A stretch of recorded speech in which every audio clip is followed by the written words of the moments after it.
Viva Voz, com Vera Magalhães.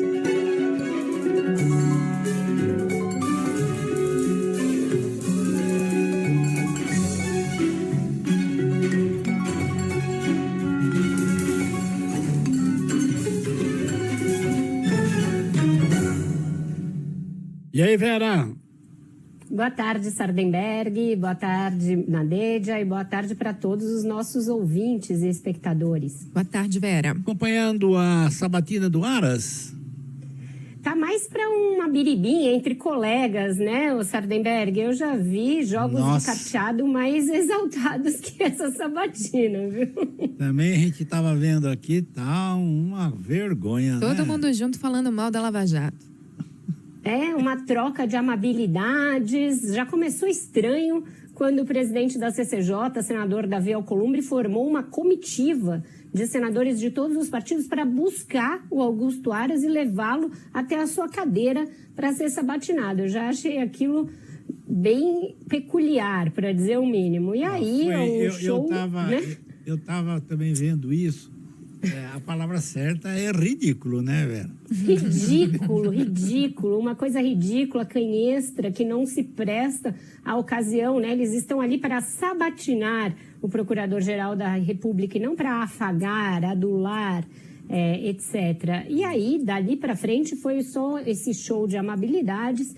Augusto Aras soube encaixar o discurso que agrada de gregos a troianos, ou como diz o senador Esperidião Amin, as duas margens do Rio Jordão se sentiram agradadas ali pelo discurso dele, que é um discurso de resgate da política, dizer que não se pode criminalizar a política, descer o malho na Lava Jato, nos dois antecessores dele, tanto a Raquel Branquinho quanto principalmente o Janot, Rodrigo Janot.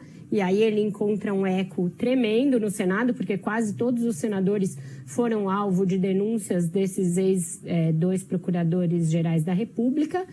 E assim, a sua recondução vai se mostrando um passeio no bosque, Sardenberg. Inclusive, os senadores petistas, que são tão eloquentes ao condenar, por exemplo, o trabalho do Executivo na pandemia, não tiveram uma palavra para condenar a omissão da Procuradoria-Geral da República na busca por responsabilizações durante a pandemia, na cobrança do Executivo durante a pandemia. O Aras falou num grupo de trabalho que ele criou ali para gerenciar as ações da PGR relativas à pandemia, mas é um grupo de trabalho que produziu mais material burocrático do que trabalho efetivamente. Então, é bem vexaminosa essa sabatina, das piores que eu já vi, Sardenberg.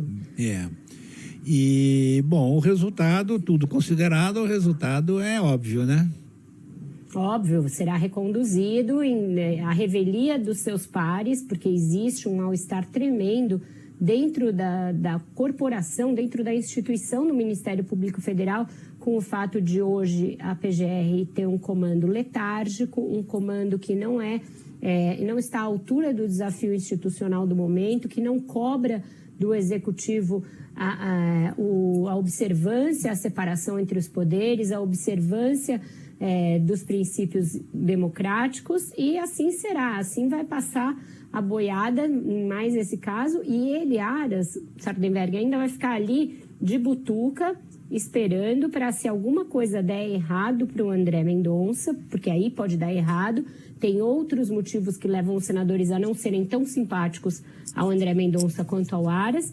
E aí ele pode, inclusive, pegar um rebote dessa vaga do Supremo. Com uma sabatina assim tão cordial, a gente vê que ele seria um nome a passar tranquilamente para o Supremo, caso o Bolsonaro fizesse uma troca ali de indicados. E a propósito disso, você acha que tem chance de fazer essa troca?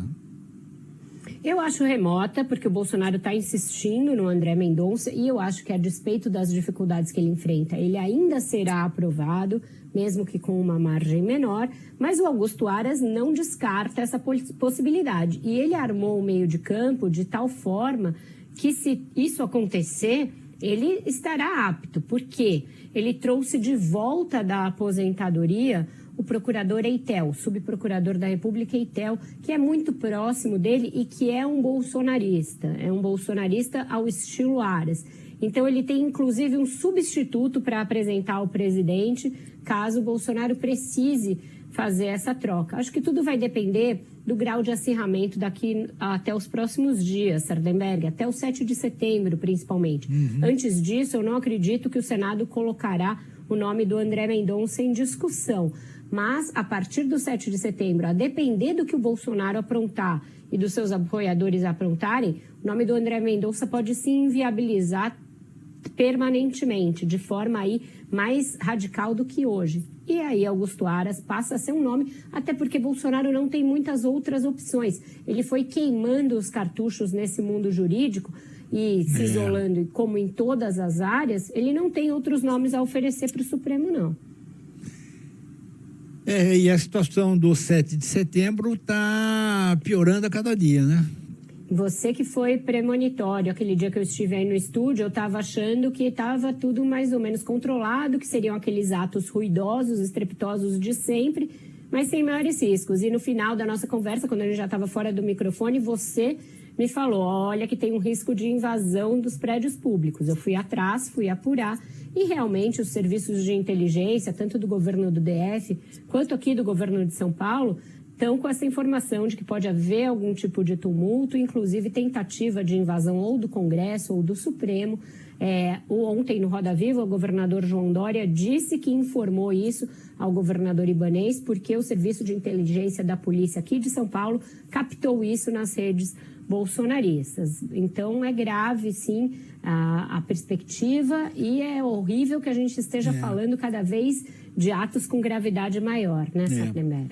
E sendo que nós teremos 2 grandes manifestações previstas em Brasília e também em São Paulo, né? Na Avenida Paulista, que foi assegurada para os bolsonaristas. Havia uma disputa pelo território da Avenida Paulista e o governo de São Paulo dirimiu a disputa em favor dos bolsonaristas, porque eles solicitaram primeiro. O ato dos oposicionistas vai ser no dia 12, portanto, uma semana depois. E aí, assim ficou decidido, Sardenberg. A ver, Vera, situação complicada. A ver, Vera. Obrigado, Vera. Até amanhã. Obrigada, gente. Até amanhã.